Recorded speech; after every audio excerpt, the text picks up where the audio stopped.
Buen día chicos, bueno pues lo último que habíamos visto del sistema musculoesquelético era la articulación de cada hueso del cráneo con otro hueso del cráneo, a lo cual se le llamaban suturas, ¿verdad? Dijimos que había el nombre de algunas suturas que tenían nombre propio y otras tenían el nombre de los dos huesos a los cuales unen. Aquí estamos viendo el ejemplo de todas las suturas que se encuentran en los huesos del cráneo, incluyendo huesos propios del cráneo y los huesos de la cara, ¿verdad? Vamos a darnos cuenta que la mayoría de las suturas tienen nombre de los dos huesos a los que unen. Por ejemplo, esta de aquí al principio, que se llama sutura frontonasal, si seguimos la línea, va a ser la sutura o la articulación que une al hueso frontal con nasal. Por eso se llama sutura frontonasal.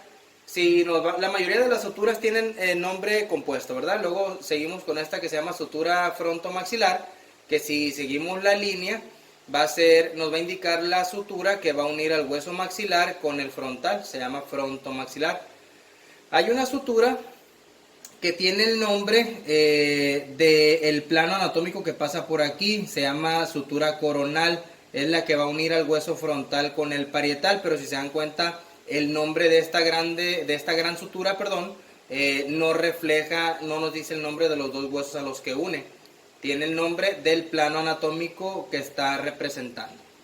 Y si nos vamos así con todas, hay algunas nada más que tienen nombre propio, ¿no? Que no tienen el nombre de los dos huesos a los que unen. Por ejemplo, esta es la sutura escamosa, que va a unir al hueso temporal con el hueso parietal.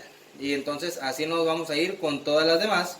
La única estructura aquí que no es una sutura es el poro acústico externo, que es el orificio del oído. No viene aquí dentro de las suturas porque lo usan como un punto de referencia, pero no es una sutura. Ya habíamos hablado de los senos paranasales, habíamos dicho que son huecos que hay entre algunos huesos del cráneo y que sirven para producir moco y también sirven como cámaras de resonancia, ¿verdad? Cuando están, bueno, lo normal es que tengan un 20 a un 30% de moco y el resto lo tienen de aire. Entonces vamos a ver que en algunas personas puede existir una patología en la cual tengan más del 70% de moco y a eso se le llama sinusitis. Existen en el cráneo de un bebé unas áreas que son de puro cartílago, que se encuentran entre algunos huesos del cráneo y que esas áreas cubiertas de cartílago se llaman fontanelas.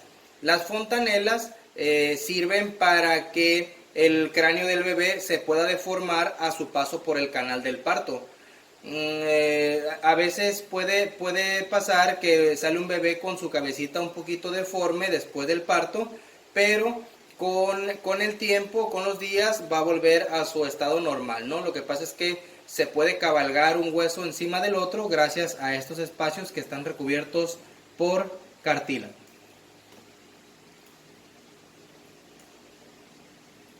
Vamos a hablar un poco de la columna vertebral. Es una estructura que forma parte del esqueleto humano. También se le puede llamar raquis o espina dorsal. Y junto con el esternón, que es un hueso que tenemos en el centro del pecho, del tórax, y las costillas van a formar el esqueleto del tórax. Es un cilindro flexible, se llama cilindro porque, bueno, se le conoce como cilindro porque tiene un hueco por el puro centro de esa columna vertebral.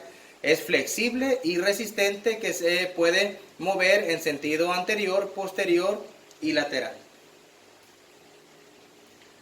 La columna vertebral, sus funciones son envolver y proteger a una parte del sistema nervioso central muy importante, que es la médula espinal.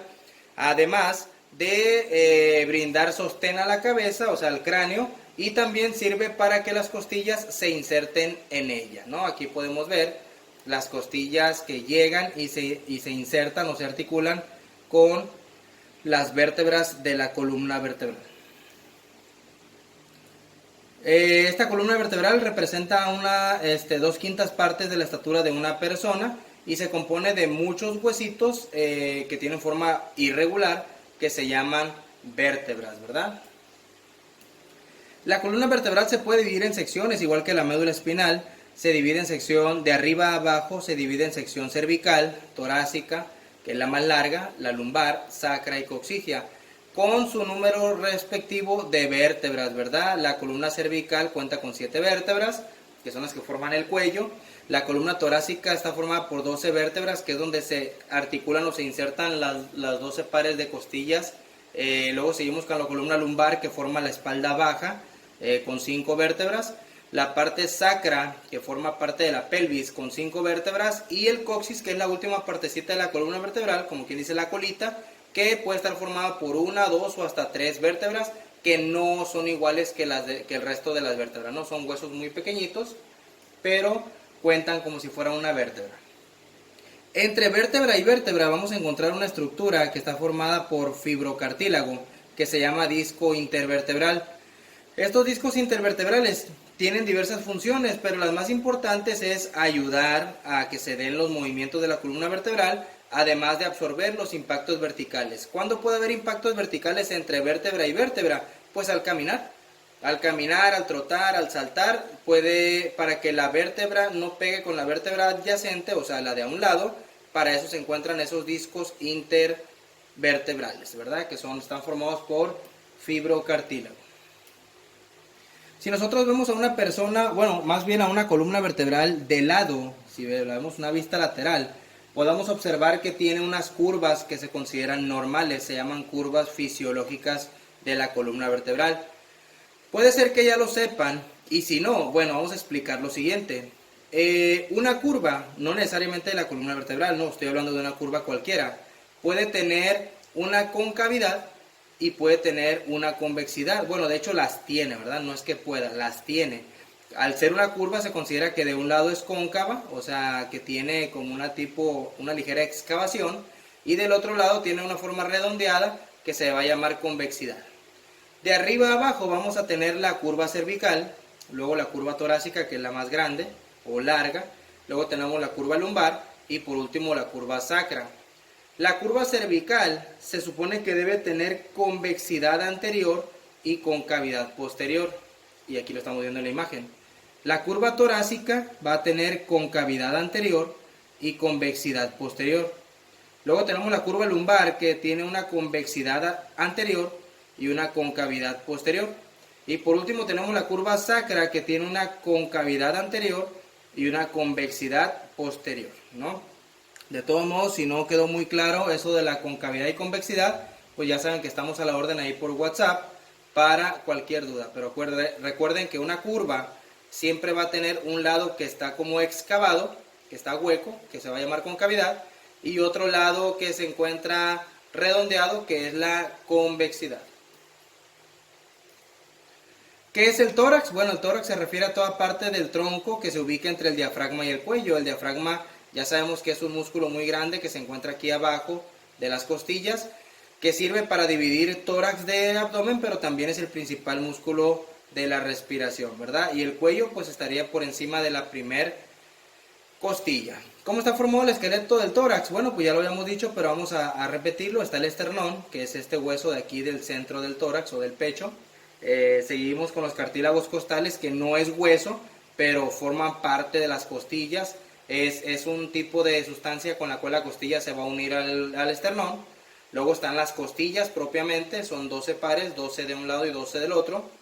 Y por atrás las vértebras torácicas, ¿verdad? O sea, las vértebras que forman parte de la sección torácica de la columna vertebral. Muy bien, ya habíamos hablado del esqueleto apendicular. Solamente para repasar, recordemos que el esqueleto apendicular está formado por los huesos de las extremidades superiores e inferiores, o sea, brazos y piernas, ¿verdad? Existe una cintura que es la que está uniendo a la extremidad superior, ya sea derecha o izquierda, con el esqueleto axial, que es el que está en el puro centro. Y a esa cintura se le va a llamar cintura torácica o escapular. Está formada por dos huesos, que son la clavícula y el omóplato, que ahí lo están viendo de color amarillo. Entonces, la clavícula y el omóplato no forman parte ni del esqueleto apendicular ni del axial, porque están formando una parte del esqueleto que se llama cintura torácica o escapular. Y tenemos la extremidad superior, perdón, la extremidad superior, que está formada por 30 huesos de un lado y 30 del otro lado, ¿verdad? Y si los contamos, sí tiene mucha lógica, ¿verdad? Y coincide porque tenemos un hueso en el brazo, 2 huesos en el antebrazo, ya van 3 huesos. En el carpo tenemos 8 huesos, ahí van 11, ¿verdad? 8 y 3, 11. Y tenemos 5 huesos en el metacarpo, ahí van 16. Y las 14 falanges que tenemos en los dedos, que están divididas en 3 en el quinto dedo, 3 en el dedo anular, 3 en el dedo medio, 3 en el dedo índice y 2 en el dedo pulgar, ¿verdad? Ahí están formando los 30 huesos de cada lado. Y en el video que sigue vamos a hablar acerca de la cintura pélvica y el miembro inferior. Muchas gracias.